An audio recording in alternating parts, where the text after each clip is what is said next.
此时将军府的侍卫也追了出来，青雷山还穿着中衣，见自家的儿子黑着一张脸。出了什么事？爷，有贼去了小妹的屋子，不知道偷了什么东西，只见他抱了个木箱。贼呢？跑了，他外面有接应的。加强守卫，明日将你小妹喊回家，看看少了什么东西。青雷山沉声道。青战点点头，脸色却是依旧有些发黑。青战沉着脸准备回府，却忽的脚下一顿，他踩到了什么东西。只见夜色下，一枚紫色的翡翠耳环静静地躺在了那里。他桃花眼轻轻地一缩，捡了起来，握在了手心里。清月回了裕王府之后，就没见到两个暗卫，神出鬼没的。他先是回了自己的院子，将木箱送回了屋子里，这才起身朝着凤玲的院子走去。不管怎么说，这一次算是凤玲帮了他，怎样都该去说一声的。哪知刚入院子，便听一道阴沉暴怒的厉喝声：出去！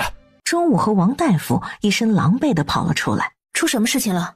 王妃，王爷的腿疾发作了，您快进去看看吧，帮帮王爷。腿疾发作？那个……王妃，只有您能救王爷了。王爷的腿疾相当严重，他又不允许旁人靠近，您医术出众，一定可以救王爷的，拜托王妃了。钟武也低头抱拳：我进去看看。话音落下，他抬脚走进了屋子。滚出去！凤玲的声音充满了戾气和压抑的暴怒。清月拧眉，转身就想走，可是一眼就看到了靠在床榻上盖着锦被的凤玲。她的脸色极其苍白，可以说是毫无血色，在屋内烛光的衬托下惨白如鬼。她似在忍受极大的痛苦。凤玲，你怎么了？滚！今晚本王让你滚出去，你没听到吗？秦婉直接忽视她恶劣至极的态度。凤玲，你是小孩子吗？身体出了问题只会无能咆哮？放肆！我看看你的腿。滚！凤玲的脸色沉黑，压根不让清月靠前。本就已经是3更半夜，清月折腾了大半宿，加上青云瑶换颜的事情还没有眉目，心中烦闷不已。这会儿还要应付凤玲的怒气和别扭，他已是极其的不耐烦，当即眉心一皱，蹲下身一把就掀开了凤玲的锦被。只一瞬间，秦婉和凤玲死都僵住。凤玲没有穿中裤，只着了短裤，露出了一双膝盖肿胀、弯曲的有些萎缩的腿。秦婉，你想死？凤玲直接暴怒，她一把扣住了秦婉的脖子，整个人极其阴鸷和狂躁，像是自己隐藏的秘密一下子被暴露在人前，她想杀人灭口。凤玲，你的腿为什么会这样？可是秦婉却好像没有感觉到脖子上的收紧似的，只是拧眉不解地问道。她自有学艺，一眼便看出凤玲这双腿伤得有多严重。凤玲一把甩开了秦婉，脸上清白难看。滚！这是她心底最深的丑陋，谁愿意暴露于人前？除了让我滚，你不会说别的话了吗？秦婉，你当自己是谁？谁给你的资格站在本王面前耀武扬威？你哪里看到我耀武扬威了？凤玲，我只是没想到你竟然是这样一个胆小鬼。你说什么？我说你胆小鬼，至今为止不敢面对自己的腿疾，只会暴躁狂怒。你知道什么？我什么都不知道，我只知道凤玲你腿疾发作却不敢找人治疗，甚至我入府这么久都不曾提出这个问题。你明知道我懂医术，且相对来说比较厉害，可你从未提出，你在怕什么？凤玲，让我看看你的腿。秦婉，你在可怜本王？没有，你哪里可怜了？不就是断了个腿，中了个毒？可你遇到我了，这多幸运，我能治好你。说完这话，清月直接坐在了床榻边上，想去掀开凤玲的锦被。这一次凤玲有了准备，她一下子抓住了清月的手。秦婉，你真当你的医术天下无敌了？本王这双腿早就被无数御医判了死刑。凤玲，我没说我的医术天下无敌，但我需要看看你的腿还有没有的治。若是我也治不好，那才是真被判死刑了。话音落下，他就觉得凤玲握着他的手下意识地加了力。痛，放手！他拧眉轻呼了一声，凤玲一顿松开了清月的手腕，但整个人脸拉得老长，却不是不掀被子。我学医多年，帮人治过很多病。有一年我在乡下治过一个脊柱受损的病人，他是去山上放牛的时候不小心滚下了山，伤了脊柱，以至于全身瘫痪。但是我用1年的时间治好了他。凤玲，在我看来，你的腿疾反而没有他的严重。那个人当时双腿都是没有知觉的，而你时常腿疾发作，说明神经并未坏死，所以我不觉得你的腿治不好。这次你想要什么？见清月不语，凤玲冷嗤了一声：哼，今晚你那点小心思，别以为本王不知道。你以为你帮本王看腿，本王就不会追问你今晚夜探将军府的事情了？我今晚过来本来就是给你解释的，凤玲，我没打算瞒你什么，有些事情我不说，是我不知道从何说起。现在眼下最重要的是我看看你的腿，而且你不是很疼。你先给本王一个解释。凤玲，如果你身上的7星海棠毒无人能救，你会如何？同归于尽。4个字，清月明白了一切。原来他要挟的手段从来都没能打动过凤玲。凤玲，我把我的秘密告诉你吧。凤玲眸光微凝，没有接话。凤玲，我是秦家妖女，生母不详，只是听下人们说她是一个奴婢，爬了父亲的床之后生下了我，而我一出生就被代表着不祥送到了乡下的庄子里。那么小的孩子被送到一个陌生的地方，遭遇什么可想而知。可能是秦相下来的命令，照顾我的奶娘虽不尽心，却也不敢弄死我。在我8岁前的记忆里，除了挨打就是做活，在那儿我的地位甚至不如一个奴婢，甚至8岁前我都不知道自己就是秦家的女儿。在那个庄子里，我吃不饱穿不暖，挨饿受冻是家常。直到有一天，我偷听到下人的谈话，他们说我是秦家的小小姐，所以我才知道我原来是有父母双亲的。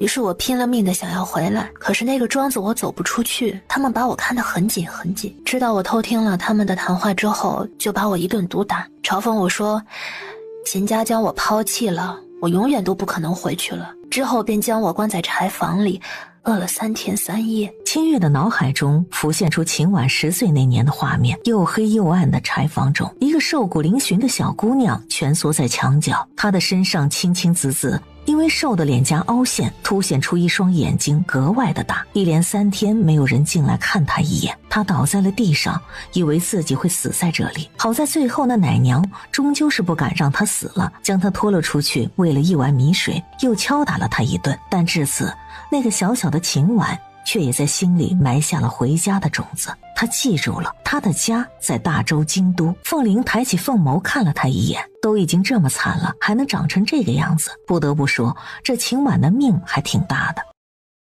那一次，若不是他的出现，我就死在那个柴房里面了。下一刻，就听清月的话锋一转，后来我被人救了，一个小姑娘偷偷摸摸地潜入到了府上，她跟随师傅正好路过那里，想要讨碗水喝，不知怎的进了庄子里，走岔了路，发现了柴房中奄奄一息的我。是谁？清家大小姐清月。谁？是，你没有听错，就是清家大小姐清月。清月斩钉截铁地开口，这是他能想到的最符合真相的借口，否则他解释不了为何唯唯诺诺的秦婉一身的医术，且剑术出众，也解释不了他跟青云瑶和楚燕之间的仇恨。也就是说，他亲家大小姐救了你的命，是你的救命恩人，那你们之间又发生了什么，以至于你一次次的想杀他？秦婉，该不会是清月救了你的命，你自私与他熟悉，却爱上了楚燕，爱而不得，因而生恨，于是反目成仇，所以你才说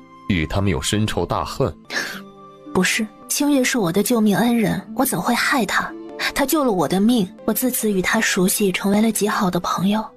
他常常来看我，我们结拜为姐妹。之后他带我认识了他的师傅，央求他师傅收我为徒。自此我开始跟着师傅学习医术，跟着师姐清月学习琴棋书画剑术，一晃10年。照你这么说，那清月简直就是你命中的贵人，若没有他，哪有今天的你？那你又为何要杀他？也不对，清婉，若是照你这么说，那清月对你应该是极为熟人，可他见你之时却毫无意色，他根本就不认识你。清婉，你最好说实话，本王……因为他根本不是清月。话未说完，就被秦婉厉声的打断。凤玲的剑眉拧在了一起，凤眸都是不解。凤玲，现在的清月根本就不是清月，她是假的，真正的清月已经死了。什么意思？清月轻轻的一闭眼。大约3年半以前，我与清月师姐约好了上京见面，那是我第一次偷偷离开那个庄子。我想去看看大周京城是什么样子的，我也想去看看秦家是什么样子的，我想见见父亲。最重要的是，清月师姐告诉我，她快要跟青梅竹马的未婚夫楚燕成婚了，所以我便来了京城。可没想到，却让我见到了终身难忘的一幕。这是清月编造的故事，可是又是她亲身经历的，她眼中的痛和泪都不是虚假的。凤玲眯着凤眸，竟是连呼吸都放轻缓了。她想过秦婉有秘密，却没想到是这样天大的秘密，不是窥探到了关于亲家、关于楚燕的天大秘密。3年半前，落叶山顶，我亲眼看到青云瑶用剑刺穿了我师姐清月的心口，用利剑将她的脸划得面目全非，而后将她一脚踢下了悬崖。凤玲的一口气卡住，瞳孔缩了又缩。你说青云瑶杀了清月，而后将她踢下了悬崖？是，我亲眼所见。清月瑶狼心狗肺，心狠毒辣，是她杀了清月师姐。也就是说，现在的幽王妃，清家的大小姐，根本就不是清月，而是传说中缔结死亡的青云瑶。是。清月点头，凤玲久久没有开口，她在消化着这个天大的秘密。清月也没有出声，任她思考，好半晌才听凤玲开口。可是为什么？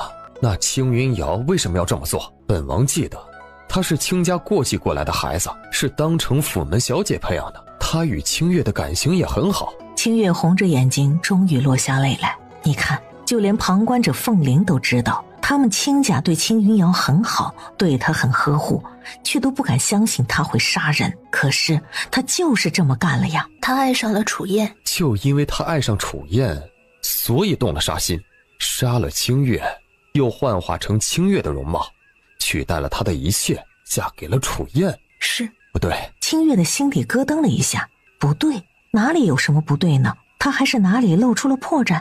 如果照你这么说，是青云瑶杀了清月，欺骗了所有人，幻化成清月的容貌之后瞒天过海，嫁给了楚燕。那么说来，楚燕也是无辜的，她也是被骗的，那为何你说与她不共戴天呢？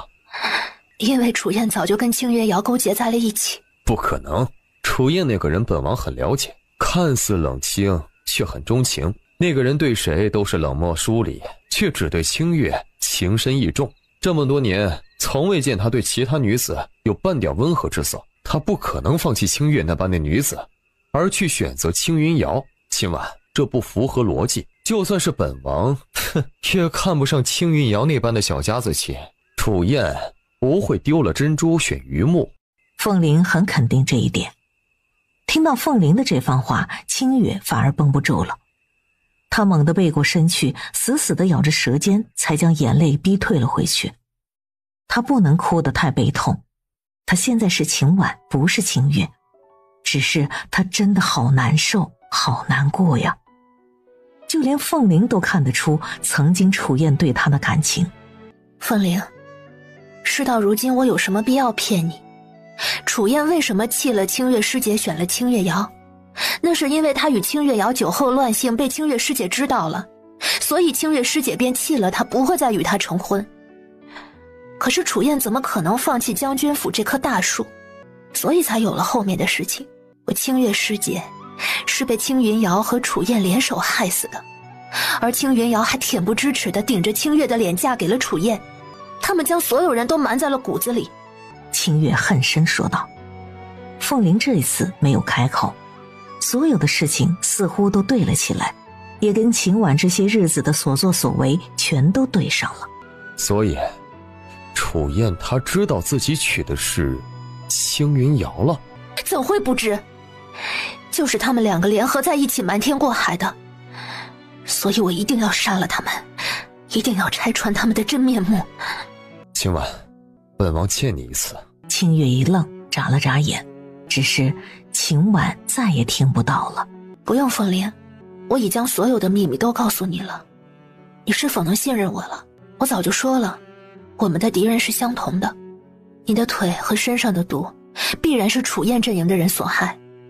只有你是他登上高位的最大威胁者，所以我就算拼尽全力也会救你，治好你。咚，凤玲的心脏重重的一跳。凤玲什么话也没说，只是淡淡的吐出了一个恩字。但是清月知道这个恩字的分量。你没打算将这件事告知亲家吗？怎么告知？谁能相信？青云瑶现在顶着清月的脸，一切都安排得天衣无缝。我无凭无据站出来说是青云瑶杀了清月，又不知道用什么方法幻化了她的模样，谁能信我？更何况他还有楚燕护着，他无凭无据的站出来，说不定还会被倒打一耙。你知道清月之死已3年多之久，却什么都没做，直到秦家将你接回来替嫁给本王，你觉得机会终于来了是吗？是，3年多以前清月姐姐出了事，我第一时间就想找到师父，将真相告诉师父，但师父他老人家本就行踪不定，我压根联系不上他老人家，所以只能暂时留在庄子里继续等着。但是3年多了，师父一次也没有出现，我也不知道他老人家到底去了哪儿。凤玲，我是一定要拆穿青云瑶的真面目的，还有楚燕，我一定要杀了他。怎么拆穿？怎么杀？就凭你排的那一出大戏？什么意思？你打草惊蛇了，他现在知道秘密暴露了，必然会采取行动。第一个怀疑的人就是你，毕竟你有前科。我知道，但我就是要让他夜夜不得安宁，寝食难安。还有，我其实只是想激怒他，只有这样他才能露出破绽，让我有可乘之机。凤玲，我拿到了他的血。凤玲看着面前的秦婉，有什么收获吗？他服用了焕颜丹，但是焕颜丹只会让人的肌肤变得细腻一些，容貌会变得年轻漂亮，但远远达不到变换一张脸的地步，所以他一定是在焕颜丹的基础上动了什么手脚，但是我暂时没查出来。我今晚夜闯将军府，就是想到了清月师姐曾跟我说过，师父传下来的毒典被藏在他的闺阁暗门中，我想会不会被青云瑶偷走了，所以自制了焕颜丹，但显然没有，东西还在，所以我怀疑青云瑶的背后很可能有一位医毒高超之人。连你也验不出青云瑶为何会幻化了容貌吗？差一点思路。凤玲，我最初诊断你体内的毒时，发觉你中的是七星海棠，很是惊讶，因为这种毒本就是江湖排名榜上的毒，很难炼制的。现在我怀疑这七星海棠毒和青云瑶的焕颜丹有可能出自同一人之手。凤玲的脸色冷肃了几分，她同样想到了，当初我的腿受了重伤，当时父皇母妃几乎将所有的御医都喊来了誉王府，来来回回，甚至还有很多民间大夫。王府便是在那段时间出了纰漏，让人钻了空子。我被下了毒，这几年若不是有上好的药材吊着，本王的命早就保不住了。不过也活不了多久了。我不会让你死，我一定会救你。凤玲看向了清月，她眼睛里的认真和坚定似是要溢出来，没了那份冷淡和疏离，这个女人的眉目意外的顺眼。我让你寻的那些药材，你找的怎么样了？好了。这么快？选好了，你怎么不找我开始帮你试毒解毒呢？你说呢？清月抿唇，她倒是忘了两个人上次谈话的不太愉快。冷战的1个月，别说凤玲不会主动找他试毒验毒，就上次听说他毒发了，一次都生生的咬牙扛过去了。就在气氛有些僵硬之时，凤玲闷哼了声，脸上出现了痛苦之色。我看看你的腿。清月忙说，抬起手去掀开了凤玲的被子。凤玲一僵，这一次却是没有强硬的阻止了。清月抬起手按了按她的大腿。你干什么？我测试一下大腿肌肉硬度，你这3年都没让帮你按摩肌肉，我怕你肌肉坏死。凤玲的眉眼有些复杂，看着面前女子纤细如凝脂般的手在她的大腿上摁来摁去，摸来摸去，她张了张嘴想呵斥声，却似有想到了什么一般，生生地闭紧了嘴，只是耳朵上一丝可疑的红晕。这里疼不疼？这里呢？清月的手摸上了凤玲的大腿，不停地按压。也没有。凤玲咬牙，耳朵染上可疑的红晕。秦婉，你的手能不能不要摸来摸去啊？我是大夫，我在触诊。而且凤玲，你在别扭什么？你不是都没有感觉吗？我大腿小腿都没有任何知觉，只有膝盖隔一段时间会疼，那种疼钻心裂肺，就像是有虫子在钻似的，很尖锐。清月拧眉，陷入了沉思。我从未见过这样的病症。按理说你双腿残疾，大腿小腿都没有知觉，那么膝盖这里更是不可能有疼痛感才是。但是偏偏你膝盖偶尔发作且疼得厉害，经脉一通到底，血脉相通，怎么可能上下没有知觉，只有膝盖这里有尖锐的痛感呢？而且还是时而发作。那你那里还有反应吗？哪里？对上了清月的眼神，他的目光落在了自己的双腿之间。凤玲的脸色一黑，他的眼神都幽深了，压着怒说：秦婉，你……凤玲，你不要讳疾忌医。本王只是腿疾，其他地方都没有毛病。那就行，你不用觉得尴尬，我只是个大夫，有些问题是要问的。本王没有尴尬。所以你小腿没知觉，大腿没知觉，那里也没问题，却独独膝盖出了问题。凤玲冷着一张脸不说话，紧紧地拧着眉，膝盖处尖锐的疼痛又开始了。秦婉看着他难看的脸色，拧着秀眉，直接将王老落在这里的药箱拿了过来，将银针包取了出来。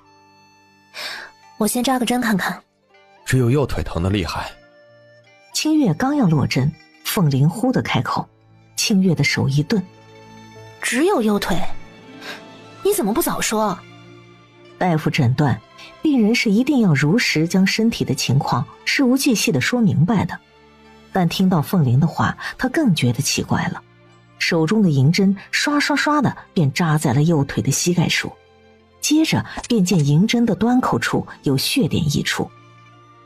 清月看着那溢出的血点，青眸微微的一拧：让中午去将我药房中的小白鼠和案台上的小木箱拿过来。凤玲见他的面色严肃，便直接出声吩咐。中午和王老守在门外，听到王爷的吩咐，两人是齐齐的松了一口气。很快他就将清月要的东西给拿来了。你要做什么？清月一边将膝盖处挤出来的血喂给小白鼠吃，一边说：有些不合理的地方需要验证一下，看看你膝盖处的血是淤血还是……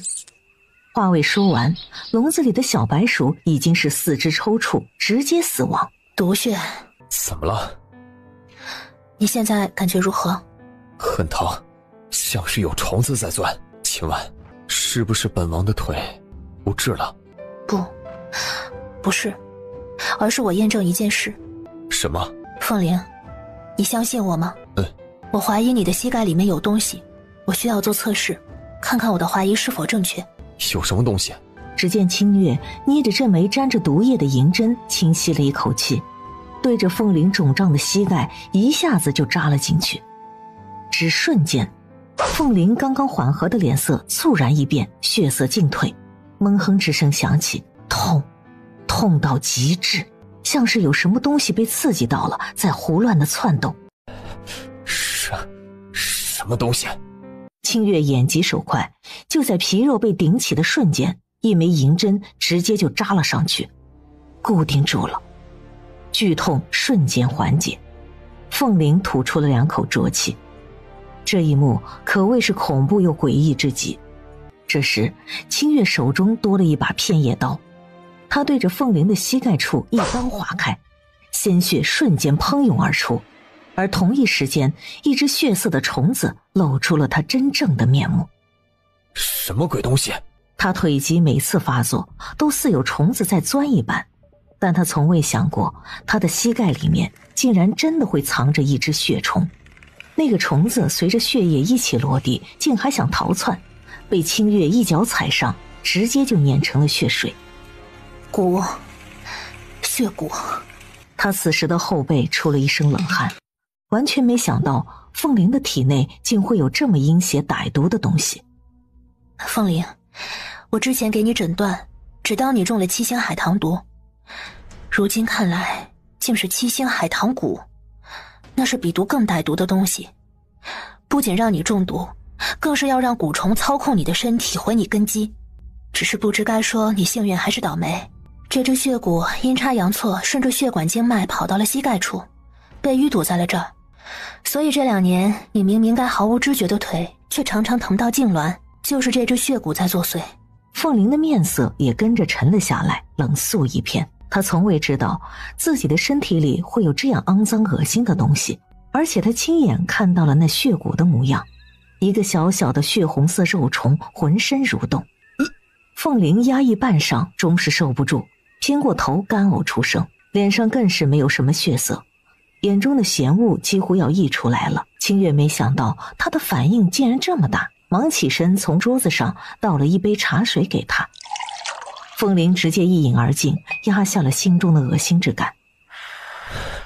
血蛊，那是什么？我师父曾跟我说过，蛊是极为阴邪之物，养此东西的人必都是心性不正、极其歹毒之人。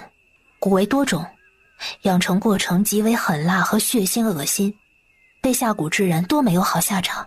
我知道了，青云瑶一定是用了蛊，养蛊之术向来是要用血，他为何会幻化了我师姐清月的容貌？定然是在朝夕相处间拿到了她的血，从而养成了蛊。不是幻颜丹，而是幻颜蛊。可有破解之法？听到凤玲出声，他焦灼发凉的心口稳定了一下，抬眼瞧见凤玲的膝盖处刀口还在出血，便将银针给拔了，之后取出了金疮药和纱布帮她止血。我没研究过蛊虫，暂时不知该如何破解，但天下医毒自古一家，只要将青云瑶体内的幻颜蛊杀死，她自然就变回了自己的容貌。凤玲，你说的对，也许我打草惊蛇了。清月闭上了眼，她以为一切都在自己的掌控之中，可是现在才知道，青云瑶的身后定然有一个阴邪至极的狠毒人物。3年了，谁知道这3年他们都做了什么？他的家人有没有被悄无声息地种上蛊虫？青婉，你别慌，你打草惊蛇这件事，现在看来反而是好事。星月瑶那边受到了你的刺激，一定会有所行动，只要行动就会露出马脚，本王会派人盯着他的一举一动，有什么消息会第一时间告诉你。清月心不在焉地点了点头。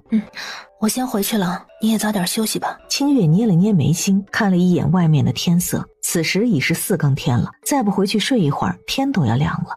清月收拾了一下银针包，便心事重重地离开了屋子。凤玲靠在榻上，看着秦婉离去的背影，凤眸深邃如海。想到今晚上的这场谈话，她轻眯了一下眼，清月的师姐吗？可依然有一些不合理的地方。次日天晴云朗，是个极好的天气。青云瑶一大早便接到了亲家的消息，让他回去一趟。他上了马车，带着丫鬟便回了亲家。二哥，你说昨晚我的屋子里进了贼，而且还是个女贼。我亲眼看到那女贼从你屋子里拿走了一个木箱。一听这话，青云瑶的心里咯噔了一下。木箱子？什么木箱子？青云瑶的脸色沉了沉，想到了自己的师父。当年师父找上他，就跟他说要找什么毒点药点。这几年他几乎将清月的房间给翻了一个遍，却是什么都没有找到。是他，一定是清月回来了。他回来将藏起来的东西拿走了。青云瑶狠狠地咬住了牙关。小妹，你进去看看，还少没少其他的东西。青云瑶阴着一张脸，依言进了房间，环视了一圈，视线落在了梳妆台的位置，只有那里似乎被移动过。这几年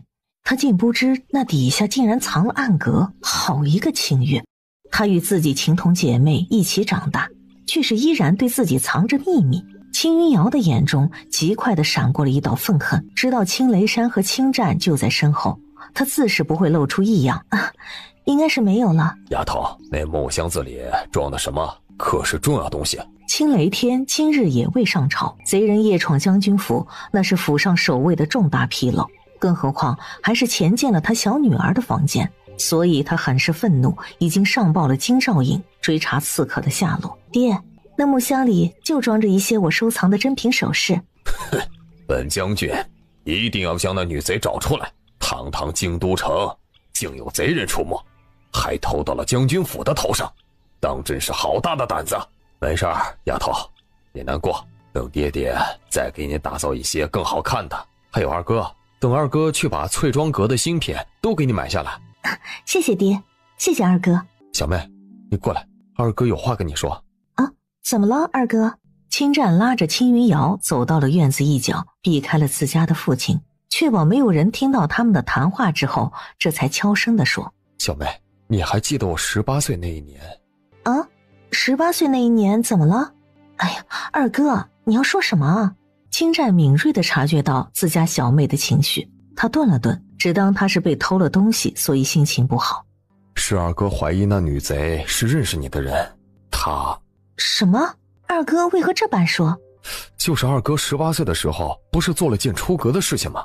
当时你也在眼前，这件事咱们说好了谁都不告诉，但那女贼竟然知道，所以二哥就想问你，有没有将那件事告知过别人？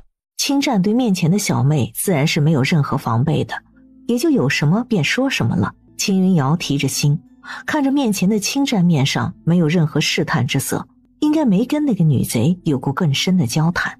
但是青战18岁跟清月的秘密，他怎么可能知道呢？好多事情都是避开他的。哎呀，二哥，你说的哪件事呀？你又不是不知道，我忘记了很多事，所以……也是二哥没保护好你。他连忙伸出了手，心疼地摸了摸面前小妹的头。这个话题略过，青战便也没再问了。既然小妹都不记得了，所以这个线索便也断了。只是这个女贼的身份却是更加的让他怀疑，莫不是这个女贼是百花楼的？而此时陷入沉思的青战自是没有看到青云瑶低下头时阴沉沉的眼神。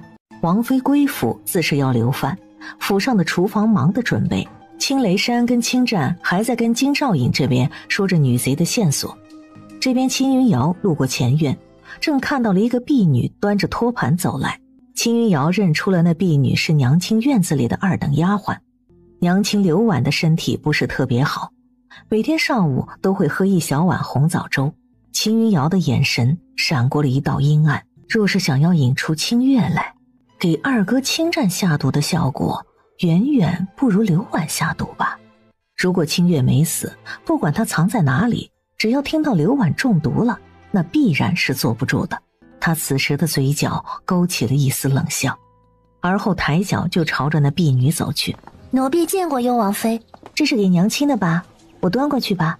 是。青云瑶接过托盘，便朝着刘婉的院子走去。路过长廊，见四下无人，他掏出怀中的瓷瓶，往碗里倒了一滴，之后端着托盘进了院子。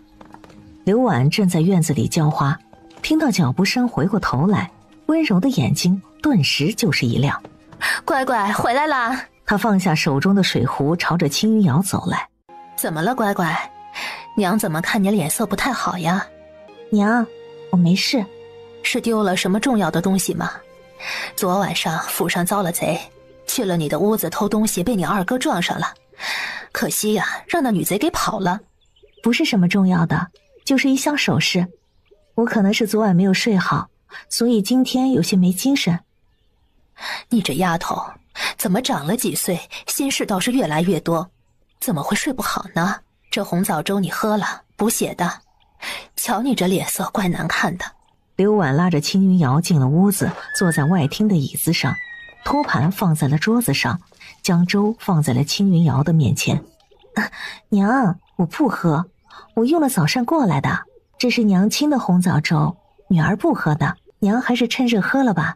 哎呀，娘亲也没有胃口，昨晚上听闻府上遭了贼，半宿都没睡着，这会儿啊还有些恶心犯困呢。娘，你多少喝一点呀，你的身体本来就不太好，再不用早膳哪能受得了？先放着吧，娘也没胃口。就在这时，青儿花蝴蝶一样的身影从外面飘了进来。娘，小妹，说什么呢？娘没胃口，想让你小妹喝了这碗红枣粥，你妹不喝，一会儿该放凉了。啊，你们都不喝，那我喝啊，我还没用早膳，都快饿死了。那你快喝吧，凉了就不好喝了。接着青战直接端过了红枣粥，大口大口地喝下。青云瑶见这一幕，手指微微地蜷缩了一下，眉眼几经闪烁，可终究是没有出声。好甜，好喝。青战笑着说道，几口便将红枣粥喝完了，空碗往桌子上一放。够不够啊？不够的话，让小厨房再给你准备点别的东西。够了，暖暖胃就行。青战摆了摆手，接着拖过了一旁的椅子坐下，开口说：对了，小妹，昨晚上那女刺客入府离开的时候，青战正想着将他捡到耳坠的事情说出来，忽觉心口一阵剧痛，紧接着一口鲜血直直地喷了出来。战儿，二哥，来人，快来人！袁丫头，快去喊大夫，快去！青云瑶也没想到师傅给他的毒竟然这么歹毒，只滴了一滴就让人吐血昏迷。二哥，你怎么了？二哥，爹，快来人啊！青云瑶的惊呼声传遍了整个府邸。青雷山这边刚将金兆银给送走，忽听后院传来了凄厉的喊声，他忙得快步而来，就见自家的小女儿双眼通红，一脸焦急惊慌。爹，二哥不知道怎么回事，吐血昏迷了，快喊大夫过来！青雷山心口一滞，转身就跑。青家的府上大夫匆匆而来，此时的青战已经被转移到了床榻上，边上围了不少人。大夫看着床榻上昏迷的青战，脸色越来越难看。将军，夫人，二少他中了剧毒，他怎样？青雷山沉声问道。大夫砰的一声跪倒在地，额头冒汗，眼中的惊惧似都不加掩饰。王爷，二少他中的毒极其古怪，侵袭五脏，陷入昏迷。若是不能及时找到解药，恐怕怎样？恐怕熬不过3天。只见刘婉身躯一晃，若不是青雷山在身后扶了一把，他整个人就要摔倒在地上。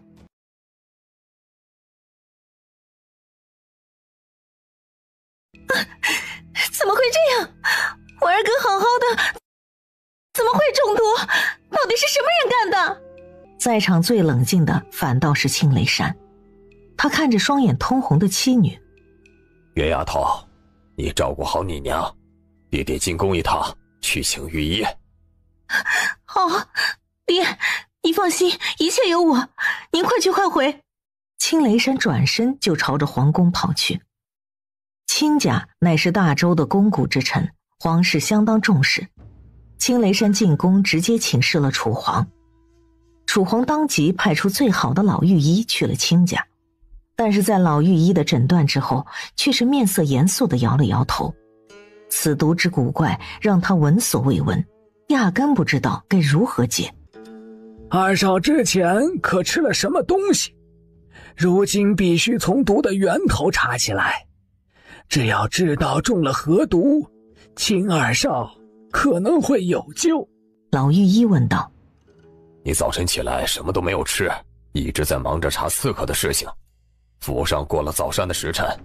青雷山的眼眶也有些发红，面皮绷得极紧，他也在极力的压抑控制着情绪。他不能失控，也不能崩溃，否则他的夫人和女儿承受不住。不对啊，战儿他还喝了一碗红枣粥，他就是过来我这里喝了一碗红枣粥之后才吐血昏迷的。红枣粥，快把碗拿过来给老臣看看。很快放在桌子上的碗被拿了过来，老御医忙地拿来银针沾上。有人将毒下在了红枣粥里。刘婉和青雷山同时变了脸色。这红枣粥本来是我给娘亲的，娘亲让我喝，我因为没有胃口所以没喝，正好二哥饿了，便让二哥给喝了，没想到却……究竟是什么人竟然这般丧心病狂？他想害的是不是娘亲？青云瑶红着眼，一副愤怒至极的模样。没有人会怀疑青云瑶，不是清月。爹，你赶紧去查这红枣粥都经过谁的手。重点是那个丫鬟，女儿是从她的手上接了红枣粥直接端过来的。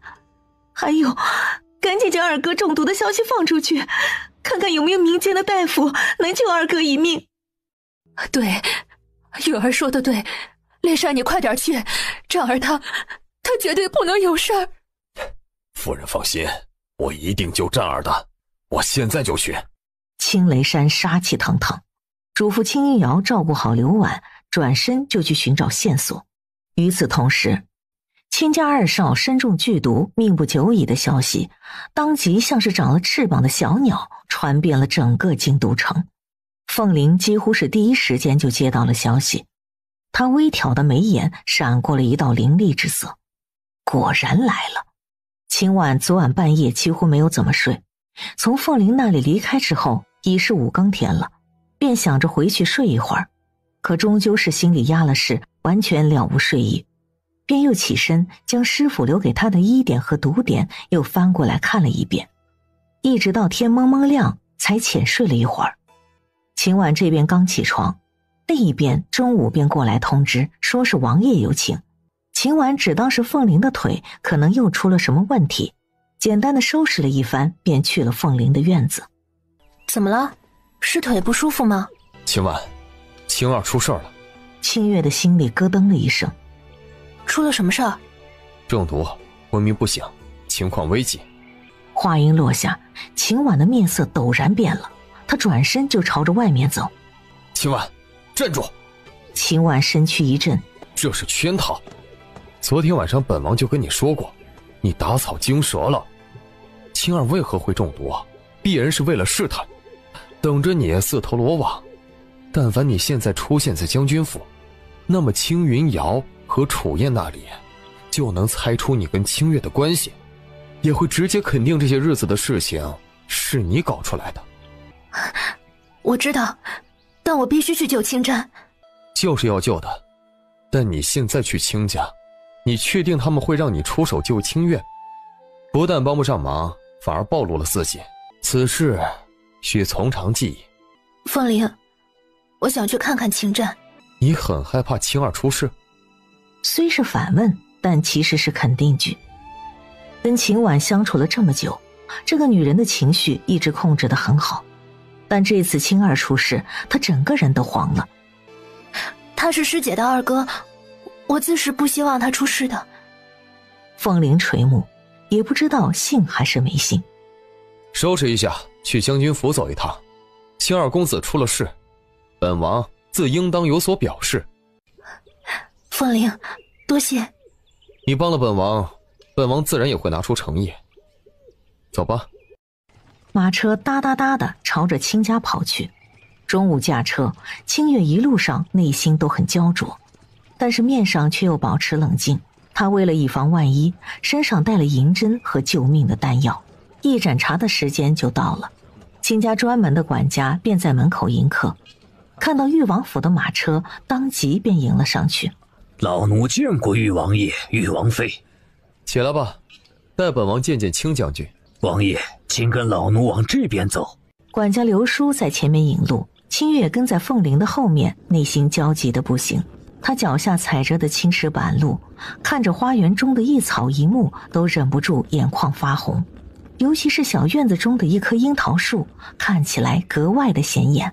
那是他6岁那年嚷嚷着要吃新鲜的樱桃，二哥也不知道从什么地方弄了过来，便是直接种在了小花园里，说是那里最显眼，日后熟透了，妹妹想吃直接就摘着吃。一转眼10多年过去了，物是人非。清月眨了眨眼，忍住眼中的泪意，来到了2景院，青雷山迎了上来。此时高大的男人脸上带着一丝疲态，眼睛里布满了红血丝。清月看着爹爹这般模样，只觉得心里针扎一样。清将军，本王听闻青儿出了事，所以过来看一眼，他怎么样了？多谢王爷关心，请战他。青雷山话还没说完，就别过了头。硬挺的男人此刻看起来好生的脆弱。本王进去看看。青雷山点了点头，当即领着凤玲和清月进了屋子。清月几乎不敢去看青雷山的眼睛，生怕自己哭出来。刚进屋子，屋内便传来了一道说话声：“娘亲，你别哭了，你哭坏了眼睛。一定有别的办法救二哥的。是青云瑶的声音。清月的面色陡然变冷，他现在听到青云瑶的声音，就恨不得将他碎尸万段。夫人，月儿，岳王爷和岳王妃来了。随即就见刘婉和青云瑶一起走了出来。臣妇见过。青夫人，请起。本王听闻青儿出事，所以过来看看。刘婉的眼睛已经哭得红肿了起来，脸色也白得厉害，只一眼，清月就赶紧的别过眼。她受不了，她好想念娘亲的，可是却没想到是在这样的情况下见面。而此时青云瑶扶着刘婉，一双眼却沉沉地落在了秦婉的脸上，想要从她的脸上看出一丝异样。秦婉抬起眼跟青云瑶对上，她面上没有露出任何的神情，也没有开口说任何的话。王爷，里面请。凤玲便与秦婉一起进了内室，只一眼便看到了躺在床榻上的青战。抓到凶手了吗？那丫鬟已经被逼问多次，依旧没找到任何线索。据老臣分析，有可能是昨夜刺客所为，不知他是用了何种办法将毒下到粥里，让老臣的儿子吃了下去。若是老臣抓到那女刺客，定要将其扭送宗人府，问一问他是受何人指使，为何要这般害我亲家。凤玲抬起眼看了一眼秦婉，只见她站在那里面无表情，可眸底的颤动却是掩饰不住。青儿是中了何毒？凤玲又问，她知道秦婉的心理焦急，又不能上前去诊断，便是出声询问了解更多的消息。御医也诊断不出，只说剧毒罕见，情况不好。刘婉是再也忍不住别过脸，眼泪唰的一下就落了下来。娘，你怎么了？娘！眼见着红着双眼的刘婉突然大口大口的开始喘气，脸色涨红，竟是捂着胸口直直的坐在了地上。婉儿，清月看着这一幕，眼睛唰的一下通红，脚步一抬就要上前，却在下一刻手腕被人抓住，是凤玲。她的眼中含着3分警告，对着他皱了一下眉，摇了摇头。药，玉丫头，快拿你娘的药出来。青云瑶忙起身，从桌子上拿出了一个小瓷瓶，倒出一粒小药丸，喂到了刘婉的嘴里。过了好一会儿，刘婉的呼吸才渐渐的平稳，涨红的脸色才恢复了过来，但是整个人很明显还没有精神。清月死死地扣着凤玲的手，只有这样他才能忍住不冲上前去。婉儿，你怎么样？好点没有？山哥，我没事儿，就是一时急岔了气儿，别担心。我扶你起来，去那边坐坐。青云瑶在一旁轻拍着刘婉的后背，而清月只能站在那里，以秦婉的身份不敢上前，不能上前。他一直知道娘亲有心悸之症，这是生她的时候落下的病症，平日里情绪平和，倒很少发作，此时遇到二哥中毒，想必已经是心神大乱。王爷，你看这，我夫人平日里身体还好，但遇到侵占的事儿便守不住了。青云瑶从秦婉和凤玲出现的那一刻，他就在悄悄地观察秦婉，见她一直冷着脸，似乎完全没有异样的样子，他的心头不禁地涌起一丝疑惑，难道是猜错了？不，绝不可能错的。玉王爷，你有没有什么办法救救二哥？宫中的御医说，我二哥他这个样子活不过3天的。听到青云瑶的声音，凤玲微一拧眉，还未出声，就听旁边的秦婉一声冷哼：哼，幽王妃这话真是好笑，宫中御医都没有办法的事儿，王爷能有什么办法？刘弟妹，我不是这个意思，我是想说六皇帝他认识的民间神医比较多，也许可以。可以什么？若王爷真认识什么神医，那还不先把自己的腿给治好了？幽王妃，你这话说的甚有意思。秦婉，眼见着秦婉的情绪有些不对，凤玲轻点了他一下。月儿，不可对王爷无礼。爹爹，二哥怎么办呀？你二哥继任自有天相，一定会没事的。他这个人最是皮实，一定会好起来的。更何况此时倒也不是进了绝路，那下毒的女贼如今是什么目的还没有说出来，只要他提出来，爹不管付出什么代价都要满足他，只求他能将解药拿出来。一时间，整个房间里都弥漫着悲戚的氛围。眼见青雷山强撑着情绪，刘婉更是浑浑噩噩。青云瑶一旁装模作样的落泪，清月只恨不得撕了他的脸皮。他冰冷的视线盯着青云瑶的脸，毒药是他下的，目的就是为了逼他出来，而如今又把下毒的贼人扣在了他的身上，当真是一举两得。清月看不得自家爹爹和娘亲这般模样，他压抑着情绪。王爷，这屋子里太闷，臣妾去院子里走一走。清月转身出了屋子，一转身眼泪就差点落下来，整个人都被无能为力充斥着。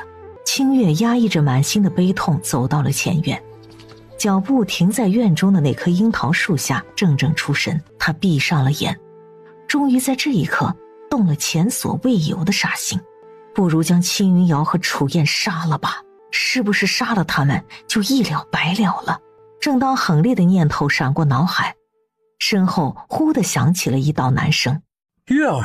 楚燕便是这个时候走过来的。听到了声音，清月蓦地回过头来，视线相对，二人皆是一愣。你怎么在这里？幽王爷这话问得好生奇怪，我不能在这里吗？你都能出现在这里，我为什么不能？你拿自己跟本王比？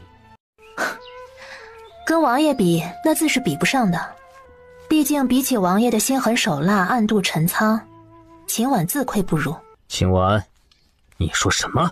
这么多年了，午夜梦回的时候，王爷都不怕你杀死的那些人回来找你索命吗？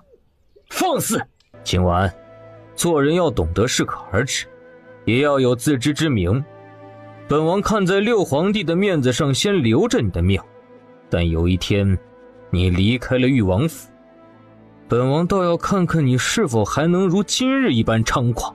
好啊，就等那一天到来，我也想看看自己的下场，亦或者王爷的下场。阿燕哥哥。就在这时，青云瑶的声音从远处响起，她快步而来，面色有些惊慌。青云瑶快步走了上来，一下子就扑进了楚燕的怀里。阿燕哥哥，你来了。青儿怎么样了？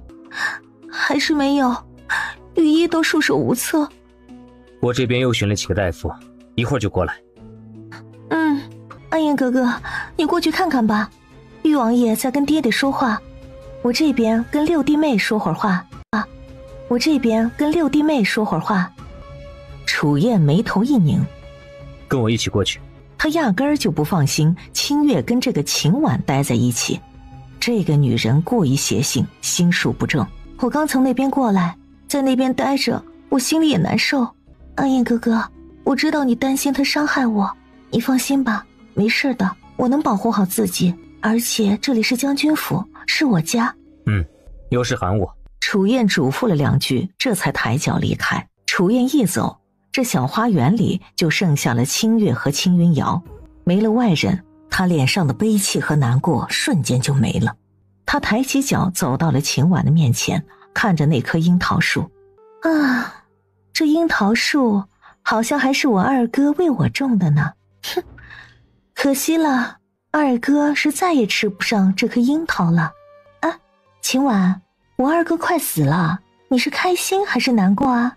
那是你的二哥，是死是活跟我有什么关系？秦婉，你知道是谁将我二哥害成这个样子的吗？清月抿了抿唇，没有接话。是一个女刺客，她不仅半夜闯进了我的房间，偷走了我的东西，还给我二哥下了剧毒。你说这个女刺客会不会还给我的娘亲下毒，又或者给我的爹爹下毒呢？秦婉紧紧咬着牙关，眼中的恨几乎要溢了出来。他听懂了青云瑶话中的意思，他是在告诉自己，今日侵占可以中毒，命不久矣。那么接下来他的娘亲和爹爹也有可能，这是逼迫，也是试探。清月恨到了极致，却也绝不泄露一丝一毫的情绪。他拧眉冷冷地看着秦云瑶：岳王妃，你这话说的实在是有意思，刺客要怎么做我怎么知道？不过我听着你的话怎么这么奇怪啊，好像你二哥中毒你很开心似的。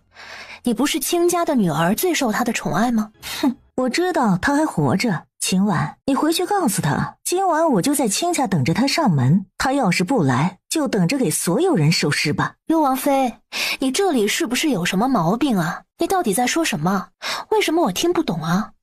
秦婉，你……秦云瑶还想说些什么试探一下，但是此时王老在卿家人的带领下匆匆而来。清月目光一闪，终于来了，因为他无法靠近侵占，否则会露出破绽，所以只能等王老过来诊断，到时候将症状和采集到的血样拿给他。王爷在院子里等着，我陪王老一起过去吧。话音落下，便直接将青云瑶扔在了原地，随着王老一起进了后院。楚燕和凤玲正在门口说话，看到他走过来的时候，纷纷抬起了眼。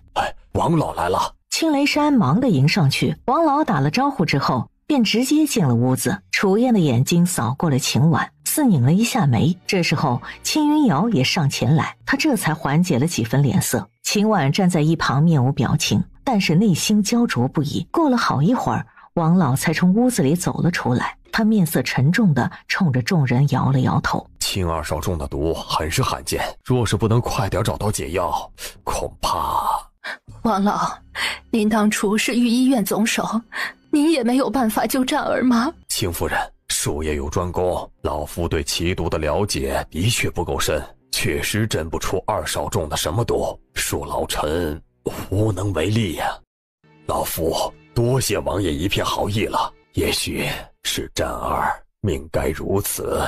青雷山冲着凤灵的方向重重的一鞠躬。虽然这位玉王爷没有帮上什么忙，但是堂堂玉王爷能走这一趟，且喊了自己的贴身医师过来，足以看出玉王的行凶。刘婉听到他的话，身体一颤，腿便软了。小心！谢谢玉王妃。不用，青夫人保重身体，青二少会没事的。谢谢王爷，咱们回吧。凤玲点了点头，青雷山亲自相送。秦婉推着凤玲的轮椅，一次都没敢回头。秦云瑶和楚燕盯着二人的背影，目光沉思。阿燕哥哥，你有没有觉得这一次六皇帝和秦婉之间的氛围好像有些不一样啊？什么意思？我记得长公主寿宴那天，他们两个人之间的关系还是疏离冷淡的，甚至于整个宴会一句话都没说。但是今日我瞧见凤玲握了他的手了，而且似乎很听他的话。从秦婉出现的那一刻，他就一直在偷偷的观察。在他的认知里，秦婉是肯定要被凤玲给厌恶的，最好是名声狼藉被休了才好。楚燕拧眉，陷入了思索。阿燕哥哥，你说这次我二哥中毒，会不会是凤玲和秦婉所为啊？其实那毒药也并不一定是给二哥的，当时那碗有毒的粥本是给我喝的，因为我不饿，我娘亲又没有胃口，所以才被二哥喝了。玉儿，日后出门小心点，随时让墨风墨雨跟在你的身边。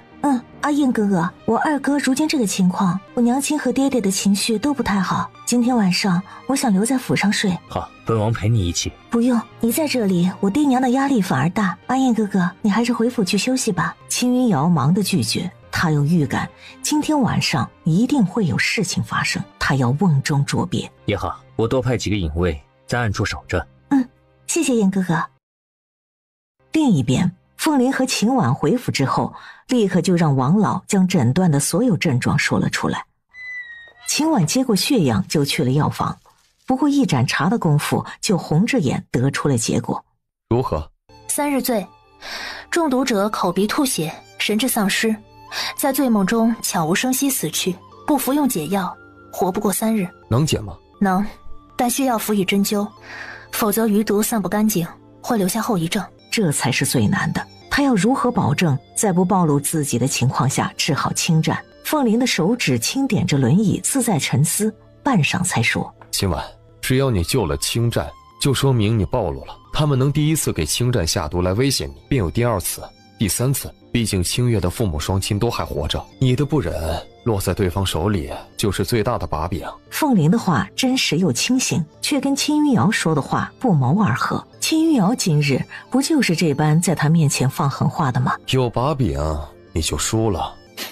输不了，大不了同归于尽罢了。这话听起来云淡风轻，可是落在凤玲的耳中却如重锤。她的凤眸紧紧一锁，是因为这话曾是她说过的。你放心，不会那么容易就跟他同归于尽，他还不配。而且我就算是有一天要舍了这条命，也会遵守契约，先治好你。这话其实是清月的一种表态，可是凤玲听着怎么都不顺耳。凤玲的手指敲着轮椅，有节奏的一下又一下。你想做什么？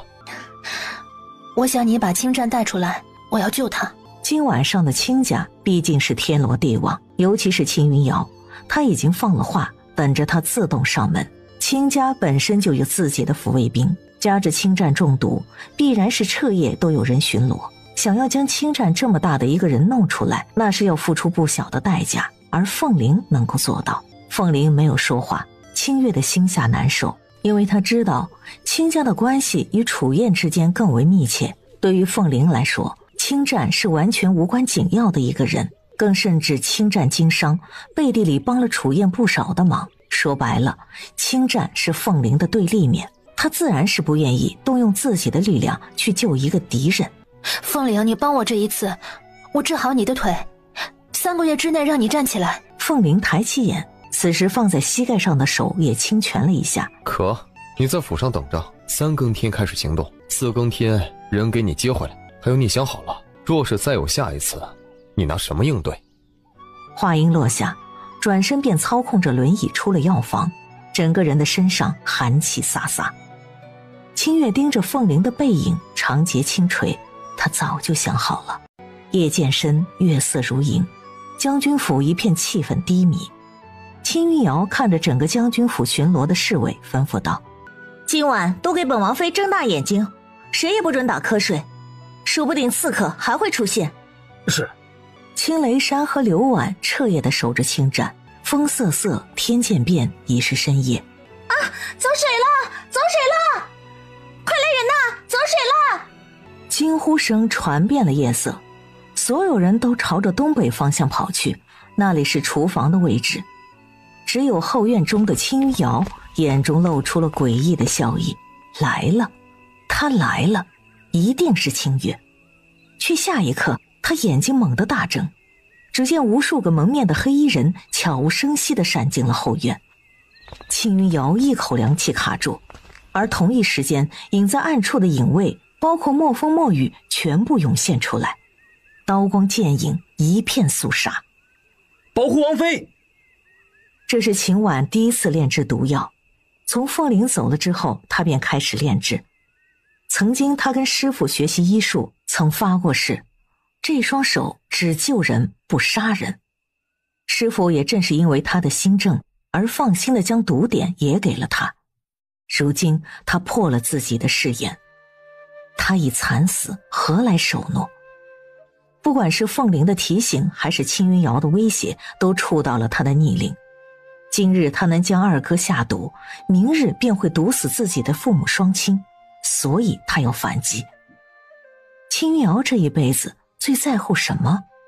最爱什么？是楚燕。他费尽心机杀死他，取代他，不就是为了能够得到楚燕吗？原本想着慢慢来的，可是青云瑶伤害了他的亲人，是可忍，孰不可忍。清月将下午炼制的毒药全部带在了身上，回屋穿上了夜行衣，戴上了黑面巾，只露出了一双冷到极致的大眼睛。他悄悄地离开了王府，朝着幽王府的方向快步奔去。幽王府站在西北面，面积很大，临山而建，但是因为曾经是楚燕的未婚妻，他对幽王府无比的熟悉。清月隐在幽王府暗处的一角，飞身而起，悄无声息地落入了墙内。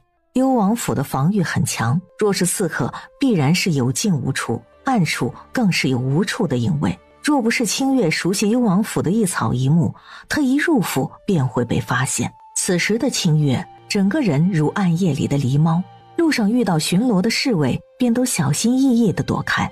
一直到了楚燕所在的院子，往日里站岗的侍卫一个也没有。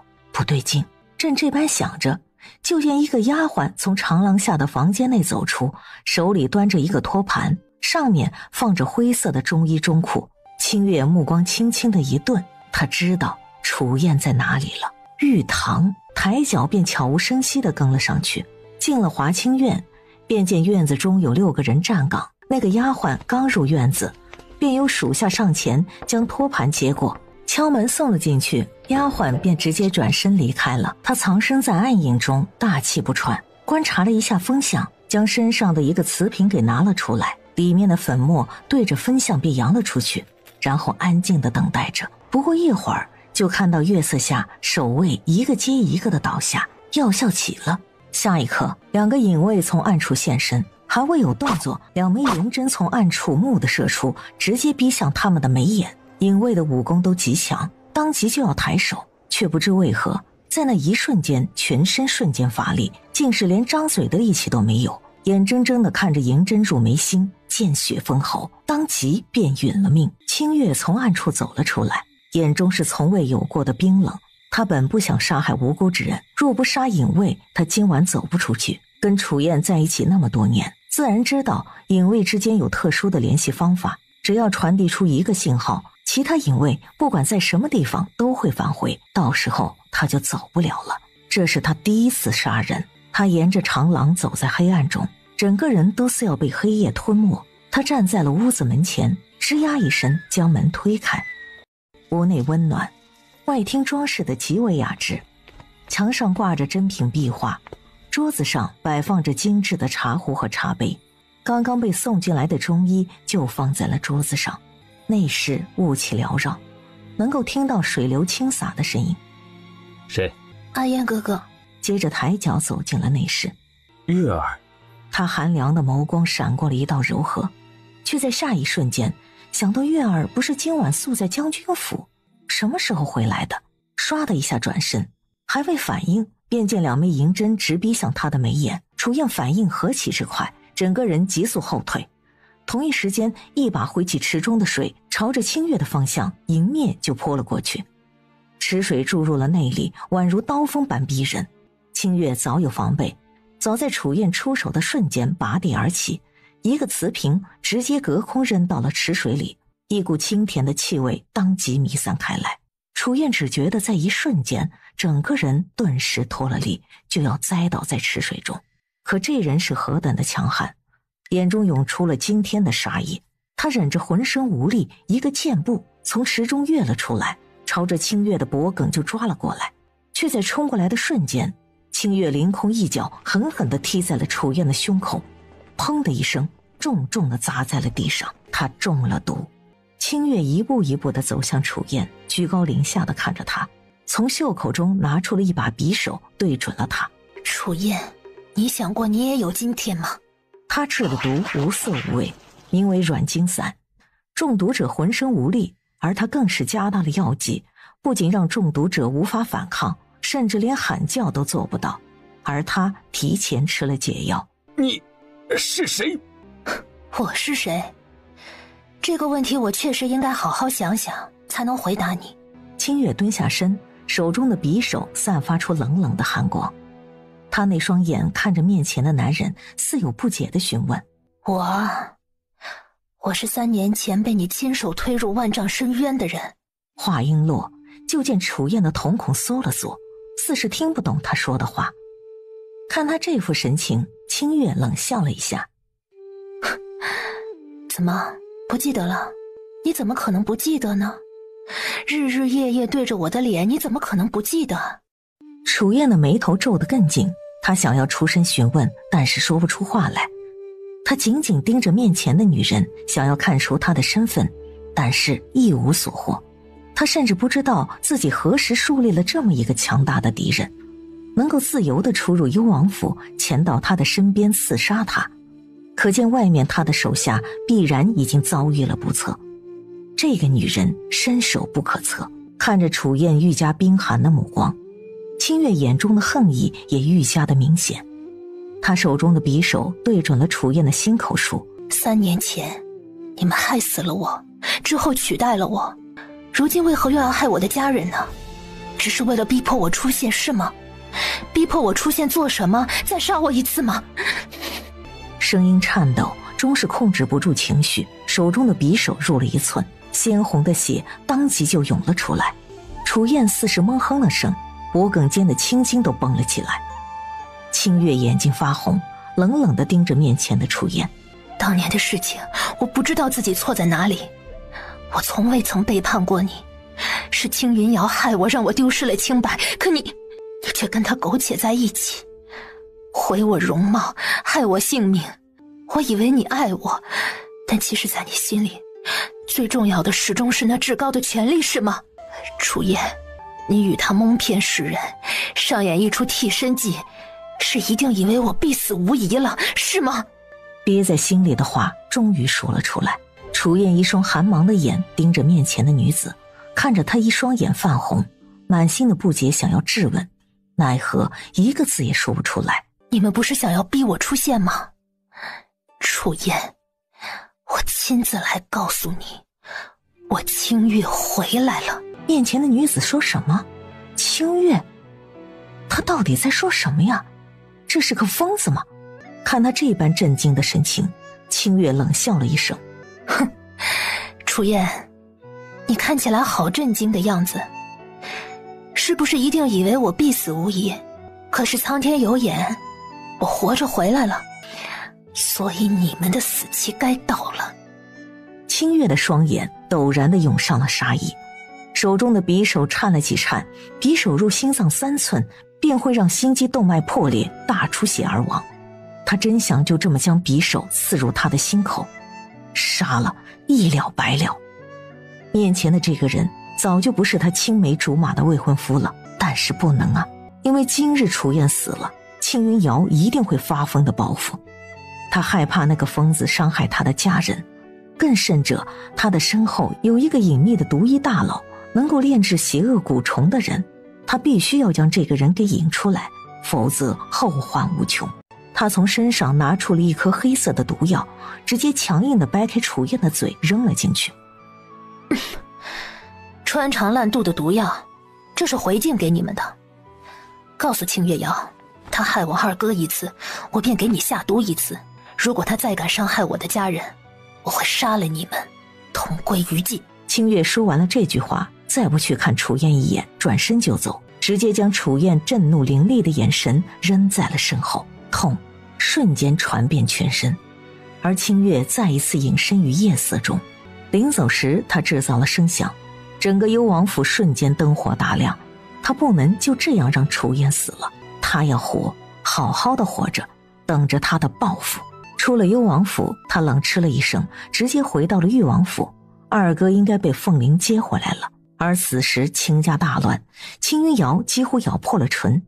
清家的官兵加上阿燕哥哥给他的暗卫，也不过就留下了2个黑衣人，且黑衣人全部咬舌自尽，竟是一个活口都没有留下。清月他果然还活着，且带走了清战。好，很好，以为救走了清战就万事大吉了。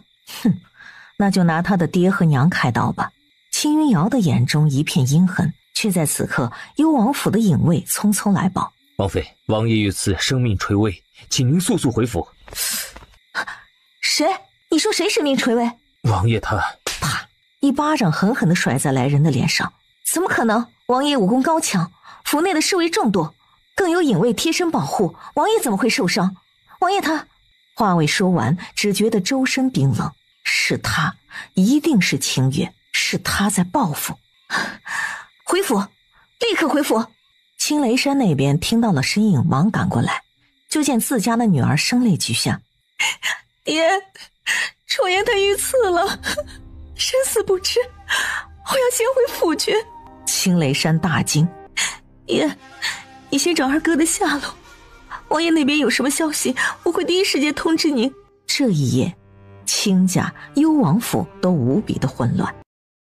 清月回了裕王府，换了衣服，第一时间就去找到了凤玲，还未开口，就听凤玲说：“你去幽王府了？”清月诧异的抬眼，他这才刚回来，凤玲就收到消息了。大概是清月脸上的表情太过于诧异，就听凤玲低沉的声音又响起：“幽王遇刺中毒，生死未卜，宫中第一时间就收到了消息，现在估计也传遍了，是你干的吧？”是我。清月也没有掩饰，直接承认。清战呢？带出来了吗？他反问。凤玲点了下头，那双深邃如幽海的双眼此刻更是紧紧地凝在了清月的身上。楚燕本人不说有护卫，暗处更是有影卫护着，你是怎么做到伤了楚燕还能全身而退的？清月抿唇，他要怎么解释楚燕府上的一草一木他都无比的熟悉，更是对于他的习惯部署都了若指掌，加上他带了毒，万事俱备，又怎会不成功？我用了毒。清月不欲多说，简明扼要。凤玲，你现在派人在暗处盯着幽王府，看看有没有古怪面生的面孔进入。青云瑶毒害青儿，想要引我出来，那我就反杀楚燕，以牙还牙。而我下的毒也没有那么好解，他定然会让背后之人出来救人。你派人盯着，将那人揪出来。凤玲看着眼前的女人，她的脸色有些微的苍白，眼尾也有些泛红。可这一刻的秦婉却多么的惊人，透着一种灵魂都颤动的美。尽管她的眼眸如同凛冽的幽泉，寒意侵骨，可凤玲却好似听到了心脏震动的声音。她突然发现了一个事实，她似乎一直都小看了面前这个叫做秦婉的女人。她不仅医术厉害，毒术竟也这般惊人。想到当初自己对她的慢待，若不是这个女人想要跟她合作对付楚燕和青云瑶，当初若想用毒杀她，那也是分分钟的事情。原本他还担心他被青云瑶钳制，却没想转眼他就报复了回去。这个女人比他想象的还要果敢和狠厉。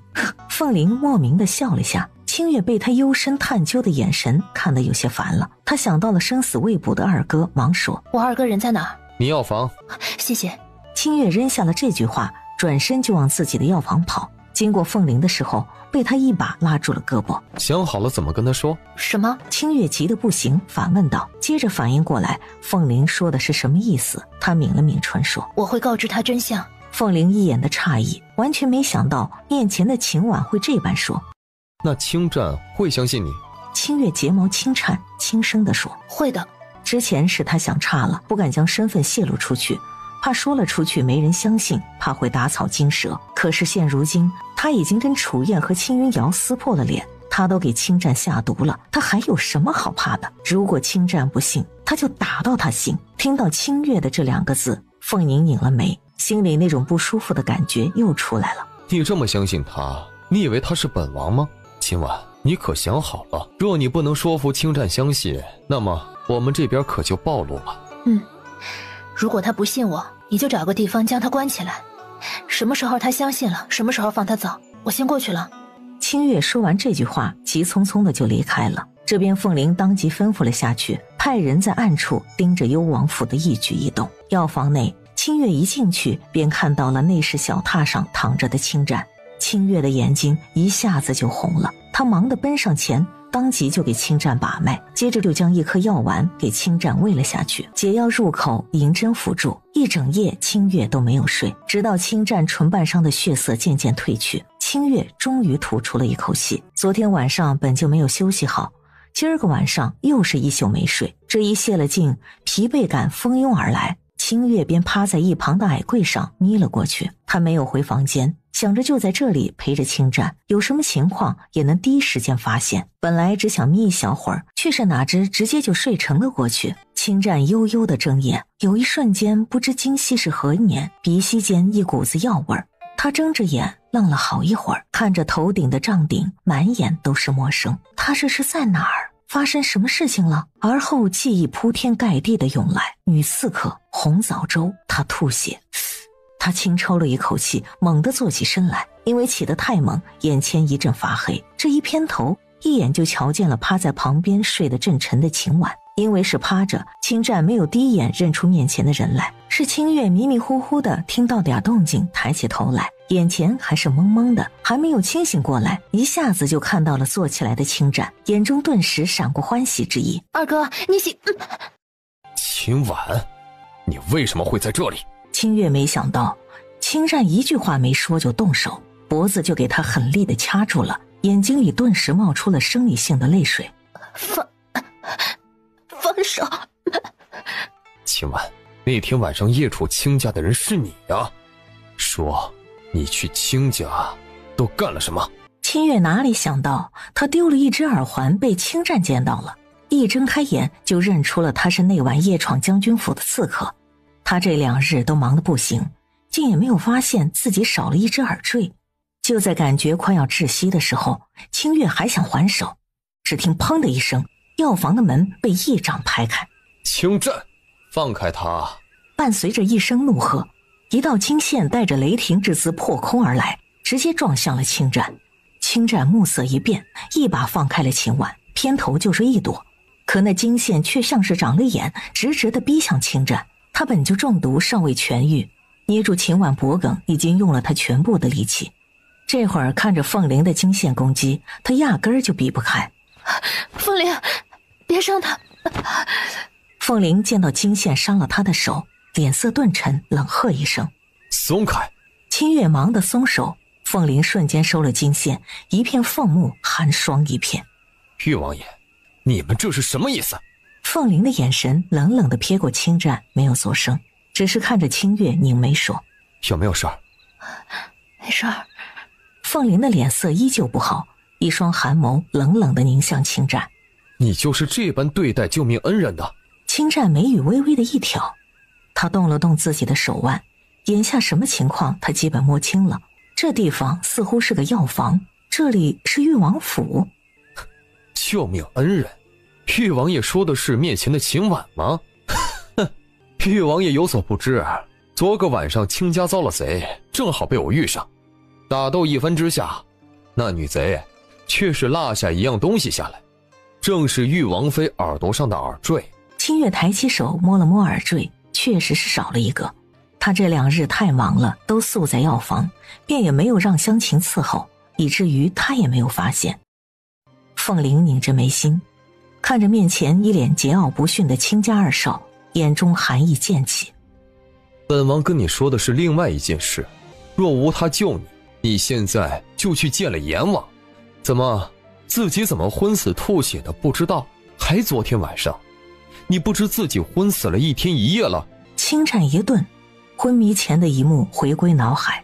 所以我中了毒，是誉王妃救了我。哼，你说呢？眼睛瞎了？谁知道誉王爷和誉王妃是想干什么呢？哼，好端端的我怎么会中毒呢？还是这毒就是誉王妃下的？青战，本王若是想弄死你，还需下毒？哼，王爷这是承认了。青战想死？都别说了，王爷，你过来是有什么事儿吗？他跟二哥说话，实在不想有外人在场。被清月这么一问，亲疏立显，凤灵的面色瞬间冰寒。本来是想跟他说说幽王府的事情，顺便看看青战的情况，结果这个女人好似完全不领情。没事儿。憋了半晌，他才吐出了2个字。清月点了点头。王爷，我想跟青战单独待一会儿，可以吗？随便你。凤灵沉着脸扔下了3个字，一声冷气地走了出去。屋内顿时陷入了静谧。秦婉，你在耍什么把戏？清月拉过一旁的椅子坐下，看着面前的二哥一脸的厌恶和防备，在心里吐出了一口气。青战，你身上的毒虽然解了，但是还有些余毒，还需你按时吃上2天解药就好了。誉王妃不愧是从乡下来，连基本礼数都不懂，就这般与我青某孤男寡女共处一室，到底是想干什么呢？青战，我想和你说一个事，但是你要冷静地听我说。你有什么目的，直接说就行，不需在本少爷面前拐弯抹角。青战，这几年你就没有觉得清月有什么不对劲儿的地方吗？你说什么？你与清月一起长大，你们之间的感情也最好，他是什么性子，你应该比谁都了解。这3年多，你难道就没发现如今这个清月有很多怪异的、不同以往的地方吗？青婉，你最好把话说清楚，你到底在说什么？青战，你今年22岁，生辰是甲子年8月初2，出生时的重量是8斤3两。你娘亲疼了3天3夜才将你生出来，别的孩子出生都是哇哇大哭，而你生出来就是咯咯笑，被爹爹狠狠地打了2巴掌才大哭起来。听到秦婉的这些话，青湛的桃花眼紧紧眯着。秦婉，你将本少爷的事情打听得这般清楚，你想干什么？你4岁那年得了一个妹妹，名为清月，名字是你所起。你说妹妹像是月亮一样，所以就叫月儿吧，遂起名清月。说这话的时候，清月哽咽了下，眼眶有些发红。青湛已经越发的不耐，他视线紧紧地凝着秦婉，倒是想看看他还能说什么。这些消息虽是亲家内部的消息，但若是安插个人循着亲家的老奴打探一番，总也能窥探到一二。此时的青湛完全没有多想，只是怀疑清月有什么阴谋诡计。你5岁那年，清月1岁，刚刚会走，但走起路来摇摇晃晃。你好喜欢你的妹妹，抱着她去花园里玩耍，结果却被搬家的蚂蚁所吸引，以至于忘了妹妹，害得她摔倒，正好小腿磕在了一块凸起的石头上，以至于将小腿摔破，流了好多的血。你吓坏了，哭得比妹妹还厉害，跪在妹妹房间门口，任谁喊你都不起来。后来妹妹的腿上形成一块月牙形的疤痕。清月没想到，他才说了2件小事，便已经控制不住，眼泪就已经盈满了眼眶。他别过脸去，拿出了手帕按住眼角。青湛的脸色更加难看了。这些他跟小妹之间的私密事，面前的秦婉竟然打听得这么详细，看来这个秦婉做足了准备。而这边清月还在缓缓地开口，他想通过这些2人过往的点滴记忆，让面前的二哥认出自己。你9岁那年，清月5岁，已经是调皮捣蛋的年纪，自小妹妹就爱黏着你。这一次你说要去抓鱼，结果妹妹非要跟着。北城靠山那边有条小溪，很多人都愿意过去，结果你让妹妹老实坐在石头上等你，却没想妹妹不听话，非要去河里找你，结果一头栽了进去，差点淹死。其实5岁所有的记忆他压根儿都记不住，但是青湛记得很清楚。这些事情都是青湛后来告诉他的，他听得又好笑又好哭。爹娘因为这件事儿很是生你的气，并且爹爹用鞭子抽你，可妹妹却是哭得撕心裂肺，愣是抱着你不让爹爹打你。够了！青湛已经没有耐心听下去了。这是他跟小妹之间的年少时，这个秦婉怎么都知道。你12岁那年，清月8岁，你们家里迎来了一个小表妹，名叫青云瑶。这里的记忆已经很清楚了，因为是他和娘亲一起去的那个地方，将像一个小乞丐一样的青云瑶给接了回来。秦婉，你到底想说什么？能不能直截了当的说出来？我清家的事儿，你调查的倒是清楚，说出你的目的，你到底想干什么？青湛只觉得秦婉是在勾引他，说不定过一会儿会有人进来安插他一个罪名。毕竟他一个外男跟誉王妃共处一室，若是他被扣上强迫誉王妃的帽子，他怕是跳进护城河也洗不清了，更是会连累亲家。越想他越觉得这是秦婉跟凤玲针对亲家的圈套。他眯着眼，当即就起身踩在了地上，必须要立刻马上离开这个屋子，一刻也不能待下去了。青湛，如果我告诉你，你的小妹清月早就在3年前被人害死了，现在你认识的那个清月根本就不是你妹妹，你信不信？秦婉，你在胡言乱语什么？原来这就是你的目的，离间我跟我妹妹的感情。清月已经猜到了青湛会不相信，这也是他重生之后没有贸然说出来的原因。只是事情的走向有些出乎他的意料，他完全没想到在青云瑶和楚燕的背后会有这么一个深不可测的人。你要如何才能相信我说的话，青湛？相信你什么？青婉，你是不是有毛病？本少爷不相信自己的妹妹，难道要相信你一个心术不正之人？哼，简直可笑至极。他一把推开秦婉就想往外走，动作太大，推得清月一个踉跄。眼见着青湛一脸不耐的要离开，清月一把扣住他的胳膊。二哥，我说的都是真的，因为我就是清月。清战的瞳孔猛地一缩，一把甩开了秦婉的手。疯子！二哥，我知道你不相信我，但是你听我把话说完好不好？好，你说，本少爷倒是想看看，你到底能编出怎样天花乱坠的话。二哥，3年前我被人害死了，死在了落叶山底，是青云瑶杀死我的。简直胡说八道！二哥，我没有胡说八道。现在的幽王妃根本就不是你的妹妹清月，而是你的表妹青云瑶。人人都道她3年前为了救清月惨死，甚至失去了记忆。其实根本不是这样，是她害死了清月，却又服用了特殊丹药，变成了清月的模样，取代了她的一切。二哥，你们都被她骗了。说完了吗？二哥，你自己好好想一想。一个人就算失忆了，他的一切性格、行为、举止，真的会发生那么大的变化吗？你还记得长公主寿宴那一天，我的那一剑吗？清战的桃花眼一颤，他没有忘记那一剑隔着10米远射中个10环，而他当时看到秦婉的拇指翘起，那是他妹妹往年射箭时候的小习惯呢。他当时还觉得很奇怪，如今又被提起，只觉得心下一颤。我的剑术是爹爹和你亲自教的，百步穿杨，但我总喜欢翘起拇指丈量，改了好多次都改不掉。这些小习惯你都是知道的，对不对？那又如何？不过就是剑术厉害了些，不知道从什么地方打听到了我妹妹的一些小习惯，就想诓骗于我，说你是清月。哼，今晚你演的的确挺好，可惜本少爷半个字都不相信。清战，我跟你之间发生的好多事情我能说出来，至于你12岁之后的事情我不说了，是因为青云瑶来到了清家，我知道的他都知道，他唯一不知道的就是你18岁那年悄悄去了一趟百花楼，结果被我跟踪到了。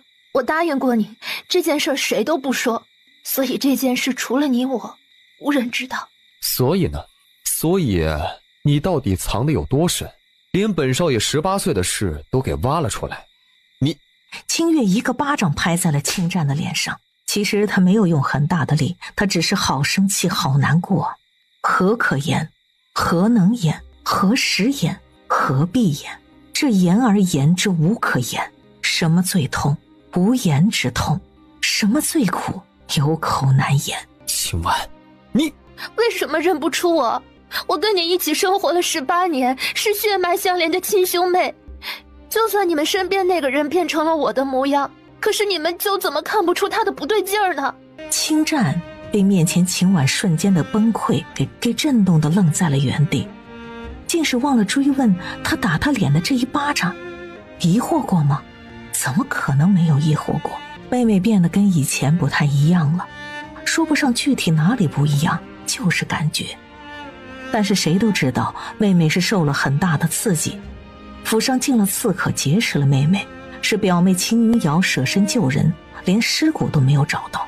妹妹受了极大的伤害，大病了一场，昏迷了好久才醒了过来，之后忘了好多好多的事情。二哥，还是不信我说的话。既然如此，那我带你去找找我的尸体好吗？那样你是不是就能相信我了？你说什么？我死的那一天，穿着你送我的裙子，那件裙子是我17岁及笄时，你专门找人定做的，作为礼物送给我。上面用7彩线绣着我最喜欢的栀子花，裙子是紫色的，花瓣却是淡粉色，纱裙有3层，腰间有流苏。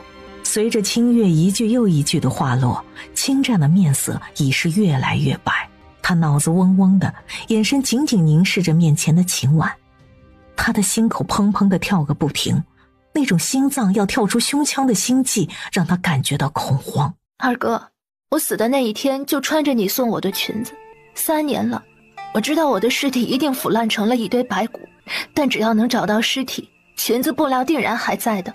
你当时告诉我，那料子是你托了人从南边弄过来的，是丝绸缎的，几年都不会坏。你到底是谁？我是你的妹妹清月。砰！清战终究是被吓住了，变了面色，脚步一退，坐在了身后的小榻上。而后剧烈的呛咳出声。好半晌，他抑制住咳嗽，桃花眼已是通红一片。你说的尸体在哪？他不想被秦婉的话带着走，可是秦婉的话却让他的心里越来越惊疑。17岁的深沉礼物，他怎么会忘记？那是他费了好大的劲儿琢磨着妹妹的喜好定做的。他也忘不了妹妹穿上那件裙子的时候眉眼四溢，开心的不得了的样子。但是自从小妹成了幽王妃，那件裙子却再也没见她穿过。有一次他顺口问了一句，只听妹妹道，说是不喜欢了，说是楚燕给她定制了好多裙子都穿不完的。他当时虽然也有失落，但是很快便释然。小妹成婚了嘛，自然跟小时候不一样了。你说尸体在哪儿？落叶山崖底。现在带我过去。秦婉，如果你敢骗我，我一定杀了你。二哥，不着急的，反正已经死了3年，你身体还未好。现在就去。二哥，你身体余毒未清，我们等2天后。现在就去。好。青战起身，他跟在了清月的身后，2个人一起出了屋子。谈完了。王爷，我跟青儿要出去有些事情，可能会晚点回来。去哪儿？他问道。这实在是不符合凤玲的性格。清月拧了一下眉。出去办点事儿，傍晚应该能回来。青婉，你应该知道现在是什么情况。你跟青战一起出门，若是被瞧见了，青家那边还有幽王府那边，你怎么解释？